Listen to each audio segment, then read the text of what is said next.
السلام عليكم ورحمة الله. الحمد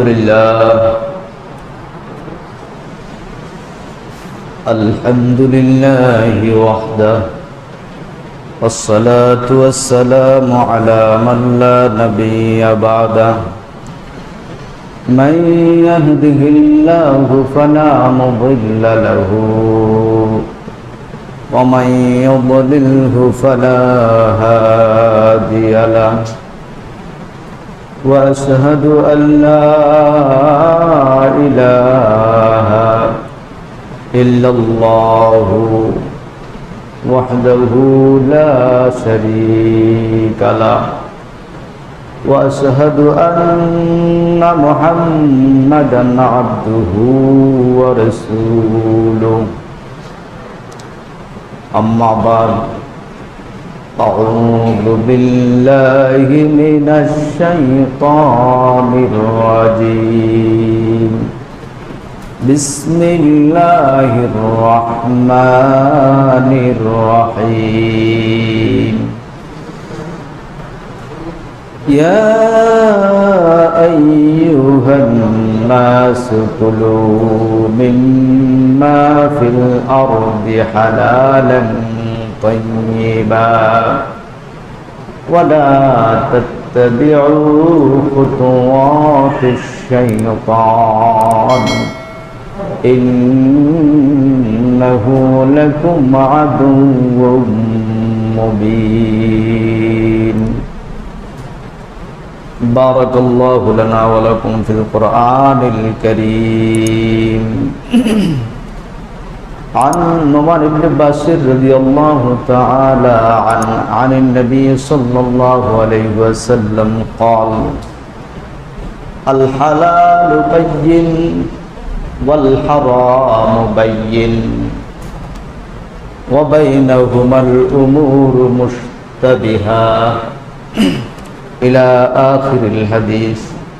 اللهم صل على محمد وعلى آل محمد كما صليت على إبراهيم وعلى آل إبراهيم إنك حميد مجيد.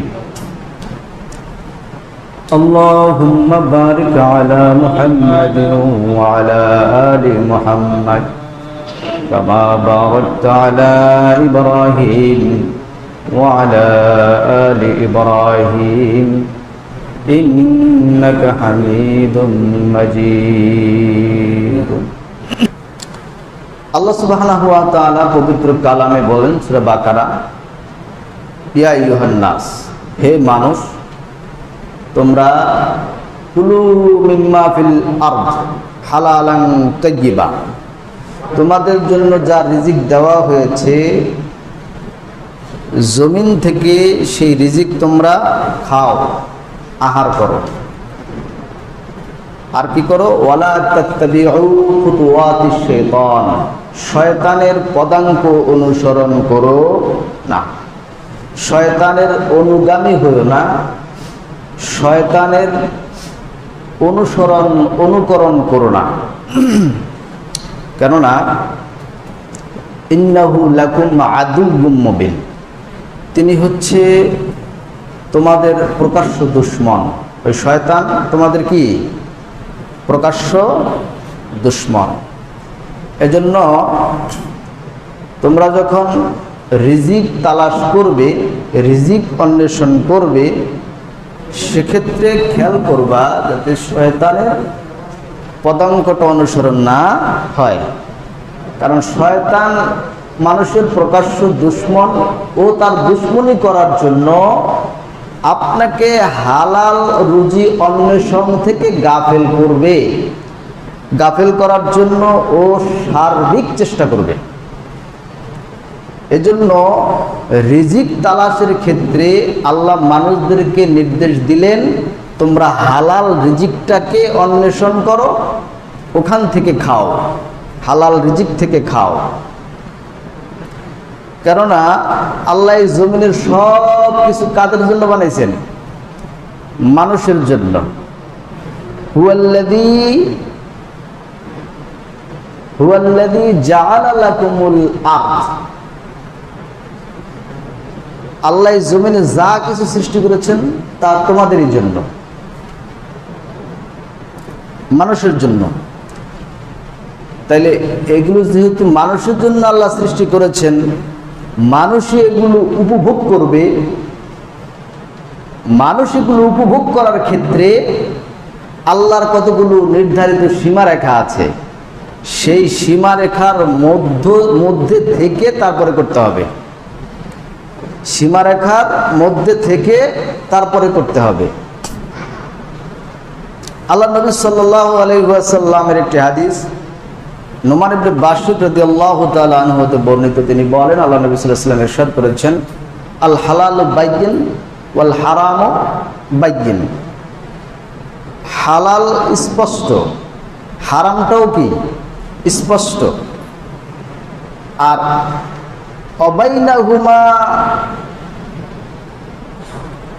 অবাইনাহুমাল উমুরুল মুস্তাবিহা, এই দুইয়ের মাঝে কিছু সন্দেহজনক বিষয় রয়েছে।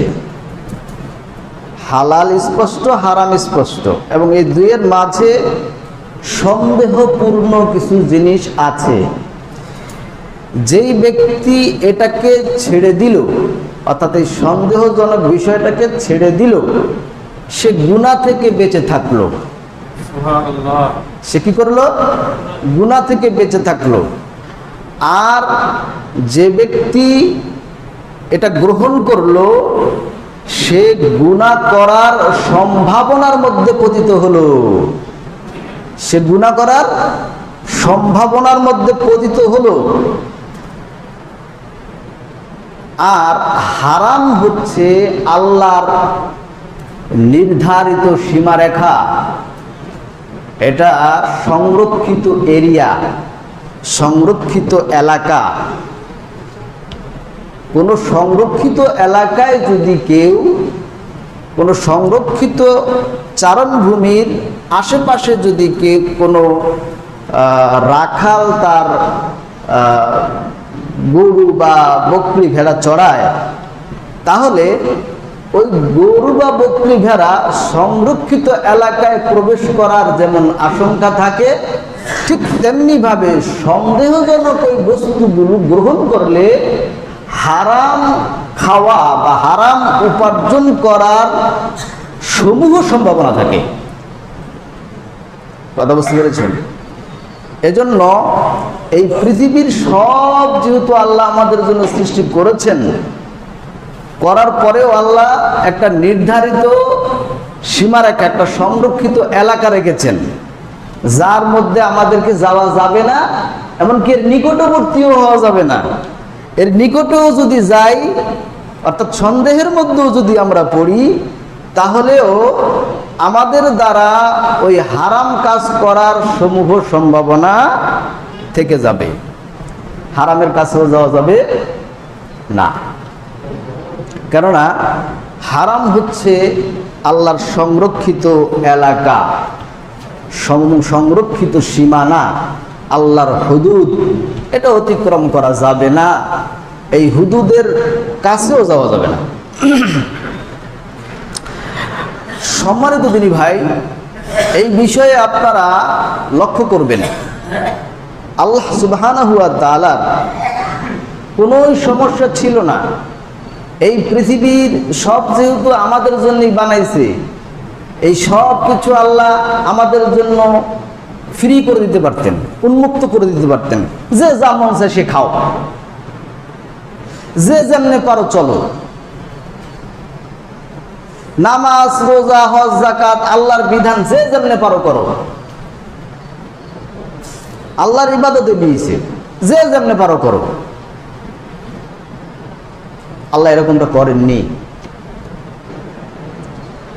প্রত্যেকটা বিধানের ক্ষেত্রে, প্রত্যেকটা বিষয়ের ক্ষেত্রে আল্লাহ সুবহানাহু ওয়া তাআলা হুদুদ বেঁধে দিয়েছেন, একটা সীমারেখা দিয়ে দিয়েছেন। এটা শুধু উপার্জনের ক্ষেত্রেই তা নয়, এটা আপনার 2 রাকাত সালাত আদায়ের ক্ষেত্রেও। বুঝতে পেরেছেন? আপনি আপনার প্যান্ট পরেন না, প্যান্ট লুঙ্গি পরেন না? লুঙ্গি পরা কি ফরজ নাকি? লুঙ্গি পরা, প্যান্ট পরা এগুলো কি ফরজ? কথা বলেন না কেন, বোঝেন না নাকি? ফরজ না? না এটা খুলে রাখা ভালো? পরাই তো ফরজ নাকি? তাহলে যদি কোনো ব্যক্তি না পড়ে তাহলে তার কি হবে? ফরজ লঙ্ঘন করার কবিরা গুনাহ হবে, গুনাহ আকবার। তাইলে এই ফরজটা যখন আপনি আদায় করতে যাবেন সেখানে একটা হুদুদ আছে। হুদুদটা কি? হুদুদ হচ্ছে আবু হুরায়রা রাদিয়াল্লাহু তাআলা আনহু হতে বর্ণিত, আল্লাহর নবী সাল্লাল্লাহু আলাইহি ওয়াসাল্লাম বলেন, যে ব্যক্তি তার কাপড় টাকনুর নিচে ঝুলিয়ে পড়ল সে ব্যক্তি তার ওই জায়গাটা জাহান্নামে যাবে। মিনাল ইদারি মিনাল কাবাইন ফাফিল নার। যে ব্যক্তি কাপড়টা টাকনুর নিচে ঝুলিয়ে পড়লো তার ওই টাকনুর জিনিসটা জাহান্নামে যাবে। তো শুধু কি জাহান্নামে টাকনুর নিচে যায়? কোনো ব্যক্তি যদি অহংকার বসে টাকনুর নিচে কাপড়টা পরতেই থাকে তার সারা জীবন, দিনের এই হুদুদের দিকে সে লক্ষ্যই করলো না, সে অহংকারের সাথে এটাকে অ্যাভয়েড করলো, এই লোকটার শুধু কি টাকনুর নিচে জাহান্নামে যাবে? সে জাহান্নামে যাবে। অথচ একটা ফরজ আদায় করতে গিয়ে আরেকটা হুদুদ আল্লাহ বেঁধে দিয়েছেন। খেয়াল করছেন? 2 রাকাত সালাত আপনি আদায় করবেন রাসূলুল্লাহ সাল্লাল্লাহু আলাইহি ওয়াসাল্লামের দেখানো পদ্ধতিতে। এখানে আপনি আপনার মন মতন কাজ করলে চলবে না। যদি আপনি আপনার মন মতন কাজ করতে যান তাহলে আল্লাহর হুদুদ, আল্লাহর নবীর হুদুদকে লঙ্ঘন করলেন, সীমারেখা অতিক্রম করলেন, করা যাবে না। দিনের প্রত্যেকটা বিষয়, প্রত্যেকটা সেক্টরে, প্রত্যেকটা ইসের মধ্যে আপনার আল্লাহ সুবহানাহু ওয়া তাআলা হুদুদ বেঁধে দিয়েছেন, সীমারেখা দিয়েছেন। এই সীমারেখা অতিক্রম করা যাবে না। এর নামই পরীক্ষা। এর নাম কি? এটার নাম পরীক্ষা। আল্লাহ এর দ্বারাই মানুষদেরকে কি করেন? পরীক্ষা করেন। আল্লাহ নামাজ দিয়া কি করবে? আল্লাহর শুকুর, আপনি শুকুর খাইলেই কি, সুদ খাইলেই কি, আল্লাহ হালাল ভাবে উপার্জন করলে আল্লাহর কি? আল্লাহর কিছু আসে যায়? কথা বলেন। আপনি নামাজ না পড়লেই কি, আর পড়লেই আল্লাহর কি? আল্লাহ আপনার নামাজ দিয়া আল্লাহর কোন রাজত্ব বৃদ্ধি করবে? হ্যাঁ, আল্লাহর কোন রাজত্ব আল্লাহ বৃদ্ধি করবেন না। এর দ্বারা আল্লাহর কোনোই উপকার নেই। তো এই সীমারেখা কেন, এই নীতিমালা কেন, এই বিধান কেন? এই বিধানটা দিয়ে আল্লাহ এটাই দেখতে চান যে আপনি আল্লাহর আনুগত্য করছেন কিনা, রাসূলের আনুগত্য করছেন কিনা, আল্লাহর কাছে আপনি আত্মসমর্পণ করেছেন কিনা, আপনি মুসলিম কিনা, এটাই আল্লাহ দেখতে চান। আর এই ক্ষেত্রে আপনি যদি সফলতা অর্জন করেন আপনার তো খুশির সীমাই নেই। সুবহানাল্লাহ বিহামদিহি, সুবহানাল্লাহ। এজন্য দিনী ভাই, রিজিক অন্বেষণের জন্য আপনাকে আমাকে আল্লাহ সুবহানাহু ওয়া তাআলার এই হুদুদের প্রতি লক্ষ্য রাখতে হবে। আমাকে হালাল পবিত্র রিজিকটাই গ্রহণ করতে হবে। আমার জন্য যেটা হারাম ওইটা বর্জন করতে হবে। এমনকি এক্ষেত্রে যে সকল বিষয় সন্দেহপূর্ণ, ওই সন্দেহপূর্ণ বিষয় থেকেও আমাদেরকে বেঁচে থাকতে হবে। রিজিক অন্বেষণ করাটা মানুষের জন্য ফরজ। রিজিক অন্বেষণ করা মানুষের জন্য কি ফরজ? এই কথা কে বলেছেন? আল্লাহ বলেছেন, আল্লাহর নবী বলেছেন। সুবহানাল্লাহি ওয়া বিহামদিহি। সূরাতুল জুমআ, ফাইদা কুদিয়াতিস সালাতু ফান্তাশিরু ফিল আরদ।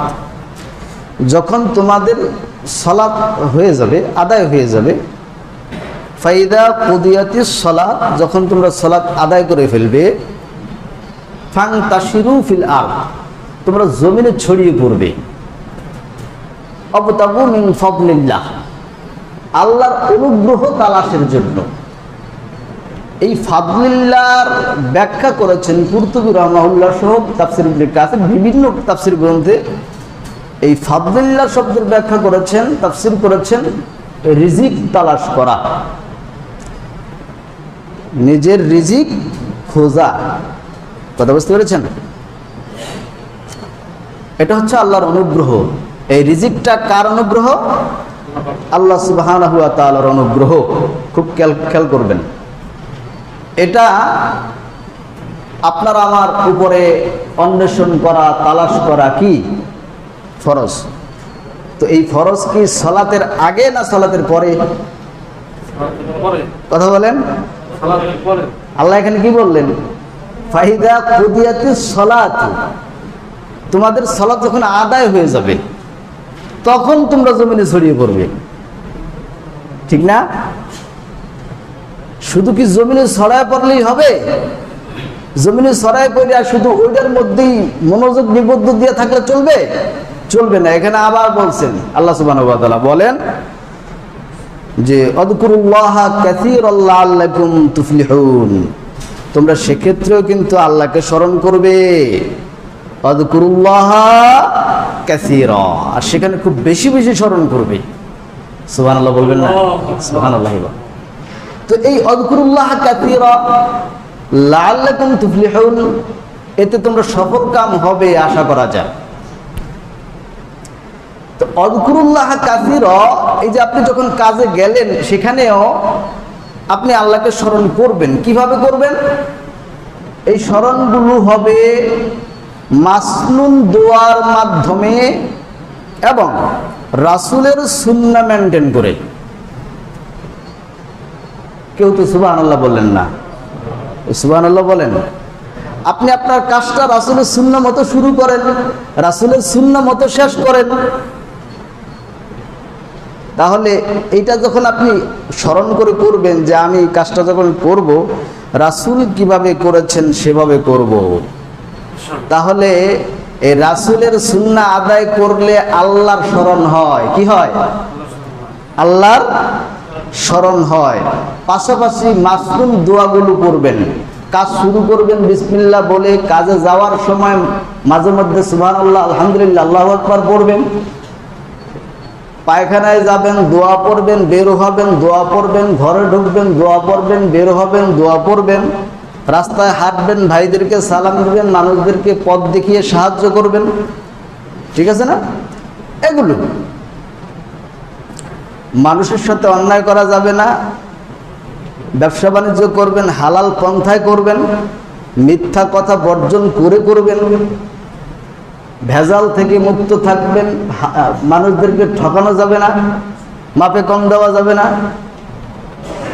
বিভিন্ন ভাবে যেগুলো এই যে আল্লাহ বললেন আযকুরুল্লাহা কাসীরা, এখানে খুব বেশি বেশি তোমরা স্মরণ করবে যখন তোমরা কাজে থাকবে। তুমি মানুষকে কষ্ট দিয়ে টাকা উপার্জন করবা, ওই টাকা হালাল নাই তো। একটা ব্যক্তির পকেট থেকে তাকে কষ্ট দিয়ে টাকা নিলা, তাকে ধোঁকা দিয়ে টাকা নিলা, ওই টাকাটা তোমার জন্য হালাল না। এখানে আল্লাহকে স্মরণ করা খুবই জরুরি। এখানে আল্লাহর স্মরণটা খুবই জরুরি বাঁচার জন্য। এতে সালাত তো আছেই, সালাত তো আদায় করতে হবেই, পাশাপাশি এই কাজকর্মের ক্ষেত্রে আপনাকে আমাকে এই দিকগুলো লক্ষ্য রেখে তারপরে কাজ করতে হবে। তাহলে আমাদের উপার্জনটা কি হবে? হালাল হবে। সুবহানাল্লাহ বিহামদিহি।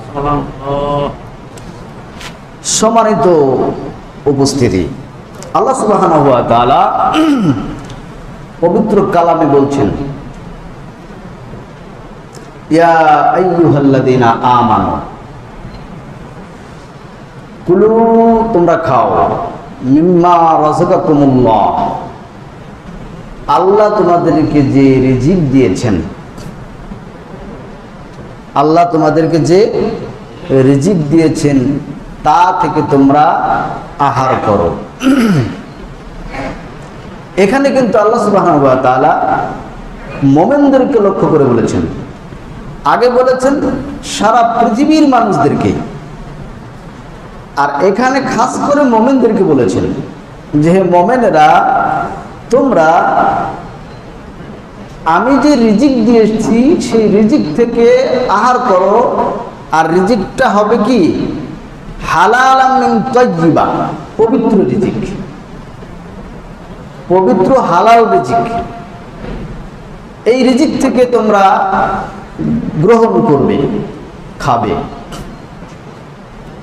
তাহলে একজন মুমিনের উপরে এটা অতীব জরুরি, ফরজ, যে সে যখন রিজিক তালাশ করবে খাবারের জন্য, তখন তাকে এটা অবশ্যই লক্ষ্য করে রিজিকটা অন্বেষণ করতে হবে, যাতে করে রিজিকটা হালাল হয়। এই দিকে তার লক্ষ্য রাখতে হবে, এই দিকে লক্ষ্য রেখে তার উপার্জন করতে হবে। এটা একজন ঈমানদারের উপরে ফরজ, আল্লাহর নির্দেশ। কেননা আল্লাহর নবী সাল্লাল্লাহু আলাইহি ওয়াসাল্লাম উল্লেখ করেছেন, হাদিসটি আবু হুরায়রা রাদিয়াল্লাহু তাআলা আনহু হতে বর্ণিত, তিনি বলেন আল্লাহ নবী সাল্লাল্লাহু আলাইহি ওয়াসাল্লাম ইরশাদ করেন, ই করবে না, তোয়াক্কা করবে না, তারা ভ্রুক্ষেপ করবে না উপার্জনের ক্ষেত্রে, যে এই যে তারা যেটা গ্রহণ করলো, মা আখাদা মিনহু আম হালাল আম হারাম, সে যা উপার্জন করলো এই উপার্জনটা কি হালাল না হারাম, এই ব্যাপারে মানুষ পরোয়া করবে না। আর এমন একটি সময় মানুষের উপরে অতিবাহিত হবে, আর সেই যুগটা এখন আমরা অতিবাহিত করছি, ঠিক না? এখন আপনি দেখেন তো, আপনার শতকরা কয়টা ফ্যামিলি পাবেন? শতকরা বাদ দিলাম, প্রতি হাজারে আপনি কয়টা ফ্যামিলি পাবেন যেই ফ্যামিলির কর্তা, যিনি উপার্জন করেন, তিনি হালাল হারাম যাচাই বাছাই করে উপার্জন করেন এবং খান? কয়জন আছেন এরকম? আছে খুবই কম। জাদু একটু বাবাই করে, মায় করে না, বাবাই করে মায় করে না, আবার মায় করে বাবাই করে না। বাবা মা করে ঠিকই, কিন্তু সন্তানরা করে না। সন্তানরা কোত্থেকে টাকা দিল, কোত্থেকে আনলো, কিভাবে আনলো, এটা কেউ ভেরিফিকেশনও করে না, জাস্টিফাই করে না, ইনভেস্টিগেশন করে না, জিজ্ঞেস করে না কোত্থেকে আনলা, এটা কেমনে আনছো, পাইলা কই, বুঝেন নাই, বা তার রিজিকটা হালাল কিনা, তো এই ব্যাপারে তোয়াক্কা করে না। আমাকে একটু সময় বলে দিবেন, আমি ঘড়িটা আনতে ভুলে গেছি, আজকে 17 করেছে। সম্মানিত হাজিরিন, আপনি দেখবেন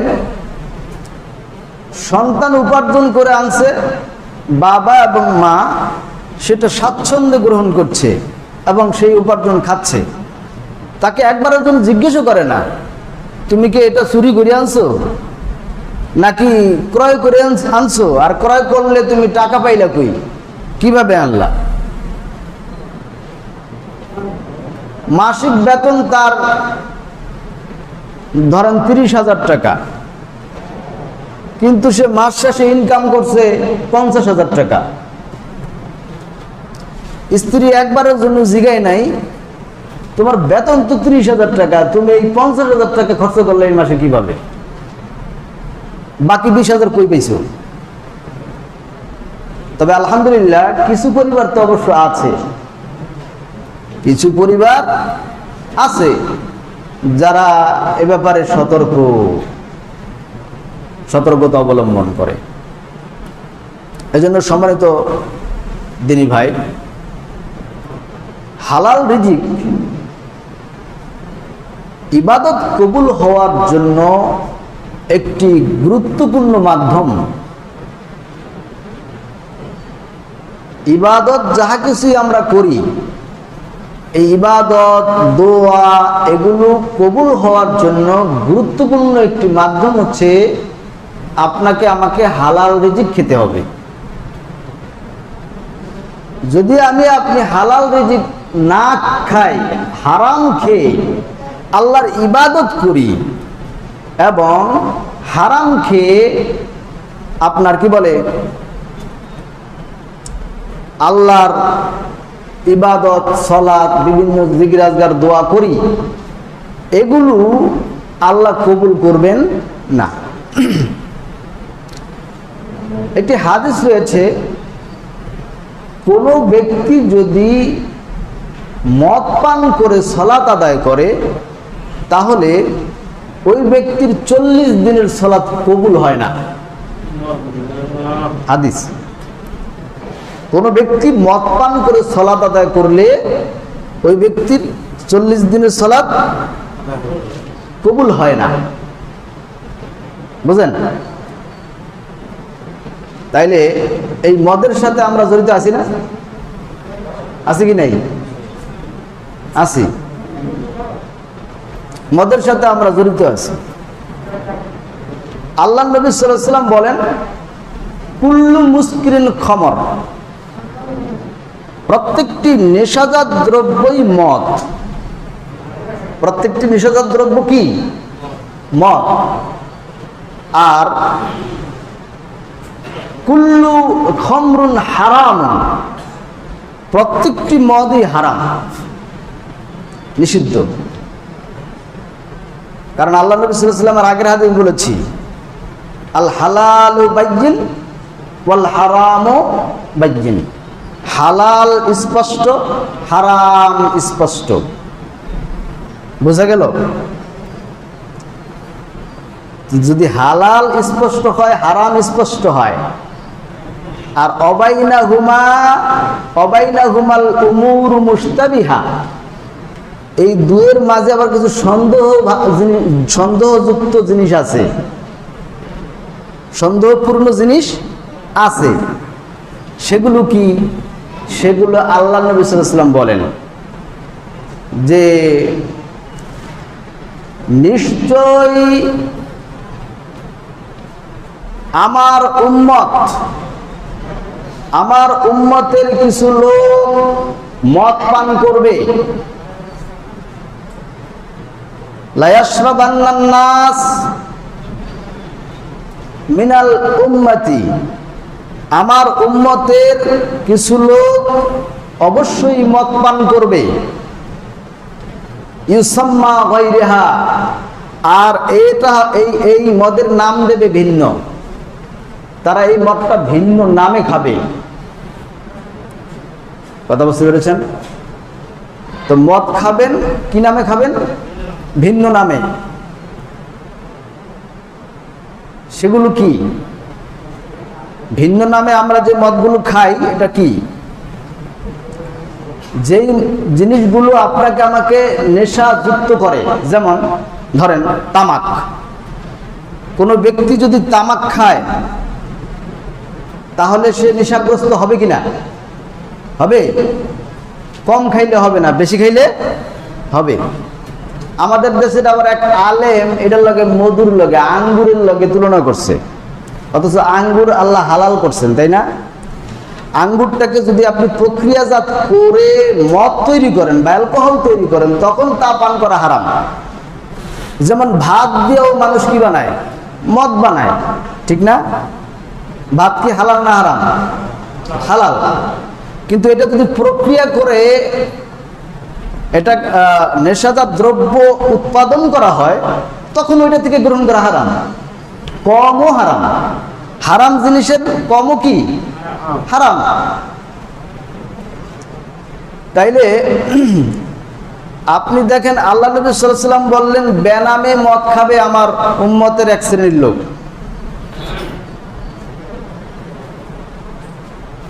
তাই সেই নামগুলো হবে জর্দা, নামগুলো হবে বিড়ি, ঠিক আছে?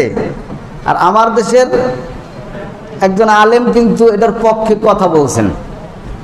আমার কাছে এই ব্যাপারটা খুব দুঃখ লেগেছে যে একজন আলেম কি করে জর্দার পক্ষে কথা বলতে পারে, একজন আলেম কি করে বিড়ির পক্ষে কথা বলতে পারে।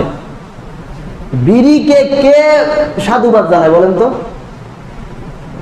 এই পৃথিবীর আজকের এই পৃথিবীর বর্তমান চিকিৎসা বিজ্ঞান, ডাক্তারি সায়েন্স সহ সুশীল সমাজের সকল মানুষ এবং আলেম ওলামারা সহ সবাই একমত যে এই বিড়িটা মানুষের জন্য ক্ষতিকর, মানুষের জন্য ক্ষতিকর।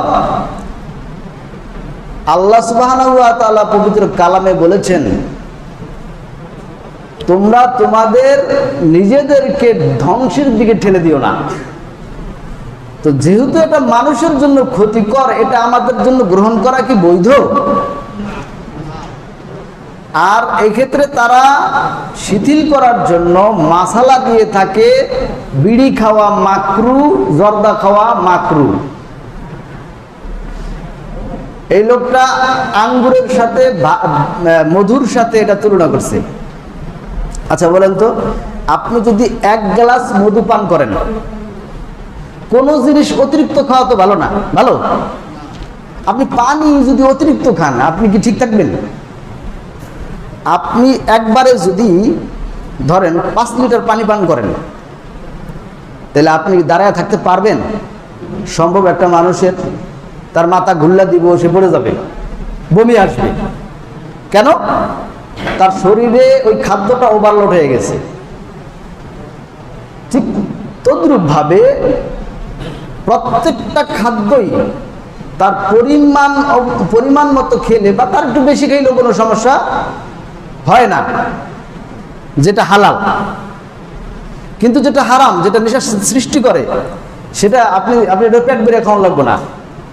আপনি জর্দা পেট বেড়ে খাওয়ানো লাগবো? আপনি এই 3 আঙ্গুলের 1 চিমটি খান, এটাই যদি আপনি ডাবল করেন তাইলে আপনি ঠিক থাকতে পারবেন না। বা এটার থেকে যদি 3 গুণ বাড়ান তাইলে আপনি থাকতে পারবেন না। 1 মুঠ যদি খান, 1 মুঠ জর্দা খাওয়াই দিই, ওই লোকটা লগে লগে স্টক করতে পারে। একটা লোকের যদি 1 মুঠ জর্দা খাওয়াই দেওয়া যায়, ওই লোকটা জায়গায় স্টক করতে পারে, মারা যেতে পারে, তার নেশা হয়ে যাবে, মস্তিষ্ক বিকৃত হয়ে যাবে, তার সংজ্ঞা সে হারিয়ে ফেলবে। তাহলে এমন একটি খারাপ জিনিস, নিকৃষ্ট জিনিসকে আমরা কিভাবে মাকরুহে তাহারিমি বলি? আর মাকরুহে তাহারিমি তো হারামেরই কাছাকাছি, অথচ সে এটাকে এইভাবে উপস্থাপন করেছে যেন এটা কিছুই না, এটা খাইতে পারে। তার কাছে মাসালা জিজ্ঞেস করা হয়েছিল, যারা বিড়ি জর্দার সাথে সম্পৃক্ত, জর্দা বিড়ি গুল খায়, তাদের সাথে কোরবানি দেওয়া যাবে কিনা? তারা তো হারাম খায়, তাদের সাথে কোরবানি দেওয়া যাবে কিনা? মাসালা ছিল এইটা। তো সে উত্তরে কি বলছে? সে উত্তরে বলছে, এটা কোনো হারাম জিনিস না, এটা খেতে পারে, সমস্যা নেই, এতে আপনার কোনো সমস্যা হবে না। এই হলো তার উত্তর। আর আমার কাছে যদি এই প্রশ্নটা করা হইতো, এর সঠিক উত্তর ছিল সম্ভবত এটাই, যে সে জর্দা খায় বা হারাম খায়, হারামের সাথে সম্পৃক্ত, চেষ্টা করেন তার থেকে বেঁচে থেকে ভালো একজনের সাথে দিতে। যদি সেটা না পারেন, না হয়, তাহলে তার সাথেই দেন। এতে তার অপরাধের দায় দায়িত্ব আপনার উপরও পড়বে না, আপনার তাকওয়ার কমতি হবে না, আপনার কুরবানি সহি হবে, তারটা গলদি হবে। বুঝলেন নাই? এটা হলো সঠিক কথা। কিন্তু সেখানে সে ওই জর্দাকে, বিড়িকে সে কি করেছে? হালাল করে ফেলার মতো কথা বলেছে। হারাম নয় মানে কি? হালাল। সবচেয়ে বড় কথা হলো, আপনি আমি যেহেতু ব্যাপারটার মধ্যে সন্দেহ আছে, ব্যাপারটার মধ্যে কি আছে? সন্দেহ আছে। এতে কোনো সন্দেহ আছে? এইটা যে সন্দেহজনক বস্তু, এই ব্যাপারে কোনো সন্দেহ আছে? অবাইন আল হালালু বাইয়িন ওয়াল হারামু বাইয়িন অবাইনাহুমার উমুর মুশতাবিহা। এই হালাল স্পষ্ট, হারাম স্পষ্টের মধ্যে যেটা আছে সেটা সন্দেহপূর্ণ, সন্দেহযুক্ত। আল্লাহর নবী বলেন, মান তারাকা, যে ব্যক্তি এটাকে ছেড়ে দিল, মান তারাকা, যে ব্যক্তি এইটা ছেড়ে দিল, মিনাল ইসিম, সে গুনাহ থেকে ফিরে থাকলো, গুনাহ থেকে বেঁচে থাকলো। আর যে ব্যক্তি এটা গ্রহণ করলো, সে ওই কবিরা গুনাহটা করার কাছাকাছি চলে গেল এবং করে ফেলার সম্ভাবনার মধ্যে পড়ে গেল। তাইলে আপনি আমি কি করব? বেঁচে থাকবো না? যেহেতু ব্যাপারটা সন্দেহযুক্ত, সেহেতু যারা সন্দেহ মনে করে না, আমরা তো এটা সন্দেহ মনে করি না, আমরা এটাকে স্পষ্ট হারামই মনে করি। কথা বুঝতে পেরেছেন? যারা সন্দেহ মনে করেন তারাও বেঁচে থাকেন, কেননা আপনি হারামের মধ্যে পতিত হতে পারেন, আপনার ইবাদত কবুল নাও হতে পারে। কথাটা এই জন্যই বললাম। আল্লাহ নবী সাল্লাল্লাহু আলাইহি ওয়াসাল্লাম বলেছেন, আমার উম্মত মদ পান করবে নামে বেনামে। তো এই হাদিস আপনি কই খাটাইবেন? কই খাটাইবেন? এই যে পাওয়ার হর্স কিনতে পাওয়া যায়, টাইগার স্পিড কিনতে পাওয়া যায়। যদি আপনি এটাকে মদ না বলে স্পিড বলেন, আরো কি আছে, স্পিড ক্যান, আরো কত কি নাম আছে যেগুলো বাজারে পাওয়া যায়। আপনি জর্দাকে যদি মদ না বলেন, এগুলো যদি না বলেন, তাইলে ওই যে আল্লাহ নবী যে বলছেন বেনামে মদ খাবে আমার উম্মত, তাহলে সেটা কোনটা, সেটা কোনটা, এটা আপনি এই হাদিসের আলোকে বাড়ি করে দেন, নাহলে আল্লাহ নবী মিথ্যা বলছে সেটা প্রমাণ করে দেন। কথা বুঝতে পেরেছেন? হয় ফিরে থাকি, ইবাদত আল্লাহ কবুল করবেন, আর যদি এটার সাথে সম্পৃক্ত থাকি আর ইবাদত করি, কবুল না হওয়ারই সম্ভাবনা। কারণ কোনো ব্যক্তি মদ পান করে সালাত আদায় করলে কয়দিন কবুল হয় না? 40 দিন পর্যন্ত তার ইবাদত অর্থাৎ সালাত কবুল হয় না, হাদিস। সুতরাং সম্মানিত দিনী ভাই, আমরা আজকে ভূমিকায় যে কথাগুলো বললাম, এই কথাগুলো আমরা আমল করার চেষ্টা করব। আলোচনা এই ব্যাপারে বহুত হয়েছে, তারপরেও আপনারা এগুলো বর্জন করতে পারেন না। অনেকেরই দেখি এটার সাথে সম্পৃক্ত, আবার নামাজও পড়েন। নামাজ ছেড়ে দিতে বলি না, ওইটা ছেড়ে দেন, ঠিক আছে? নামাজটা আদায় করেন, ওইটা ছেড়ে দেন। আর আপনি এমন নামাজ পড়েন যেই নামাজই আপনাকে ওইটা ছাড়তে বাধ্য করবে, সেই নামাজটা পড়েন। রাজি আছেন ইনশাল্লাহ? কারণ আল্লাহ মিথ্যা বলেন না, ইন্নাস সালাতা তানহা আনিল ফাহশা ওয়াল মুনকার। নামাজ মানুষকে গর্হিত কাজ থেকে ফিরায় আনে। অতএব যেই নামাজ আপনাকে মাপে কম দেওয়া থেকে ফিরিতে পারে নাই, যেই নামাজ আপনাকে এই বেজাল মানুষকে ঠকানো থেকে ফিরিতে পারে নাই, যেই নামাজ আপনাকে মদ খাওয়া থেকে ফিরিতে পারে নাই, যেই নামাজ আপনাকে বিড়ি খাওয়া থেকে ফিরিতে পারে নাই, সেই নামাজ দিয়া হাসরের মাঠে মুক্তি পাইতে চান, এ সম্ভব হয় না। এজন্য আমরা চেষ্টা করব ওই নামাজটা পড়ার, যেই নামাজে আমাকে আমার জীবনের, আমার সার্বিক কর্মকাণ্ডের ভুলগুলো আমার চোখের সামনে তুলে ধরবে, আর পীড়া দিবে, আমাকে নসিহত করবে যে ওগুলো থেকে ফিরে থাকো। এই টেন্ডেন্সি আমার মধ্যে তৈরি হতে হবে, ওই নামাজ আমাকে পড়তে হবে। আল্লাহ তাআলা আমাদের কবুল করেন, আমরা বলছি আমিন।